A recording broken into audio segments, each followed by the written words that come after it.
Il a cru à la capacité militaire de ses vaillants soldats et sa propre stratégie de guerre doublée de sa bravoure hors pair.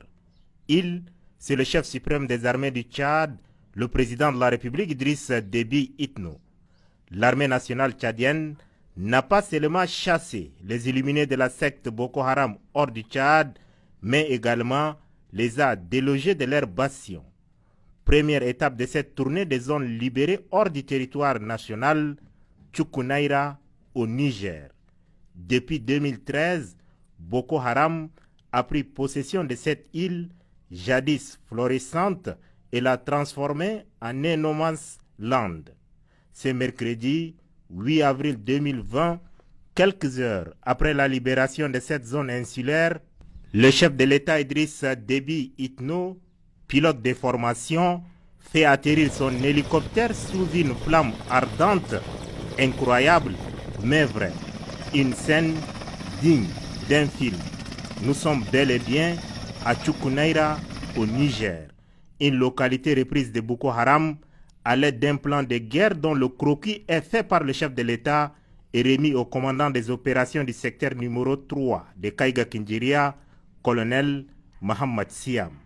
C'est un chef suprême des armées comblé d'avoir porté l'estocade à Boko Haram jusqu'au pays voisin qui vient galvaniser ses troupes pour la mission accomplie avec brio. Madaï, île Carrefour, centre de ravitaillement, autre bastion de Boko Haram, situé à 7 km à l'intérieur de la frontière nigériane, est libéré par l'armée nationale tchadienne en présence de son chef suprême, Idriss Déby Itno.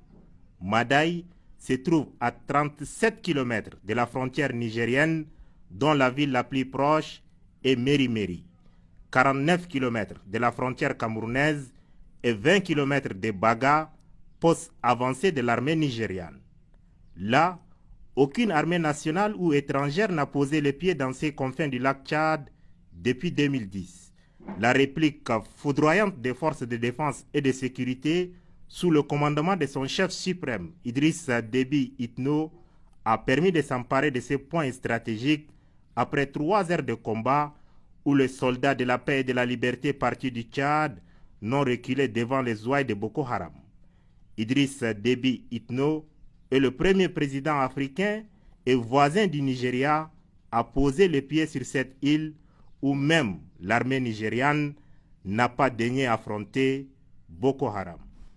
Aux hommes du colonel Mohamed Dadi Kebir, commandant du secteur numéro 2 de la force mixte multinationale, le chef suprême des armées, Idriss Déby Itno, leur a dit toute son admiration pour la prouesse militaire.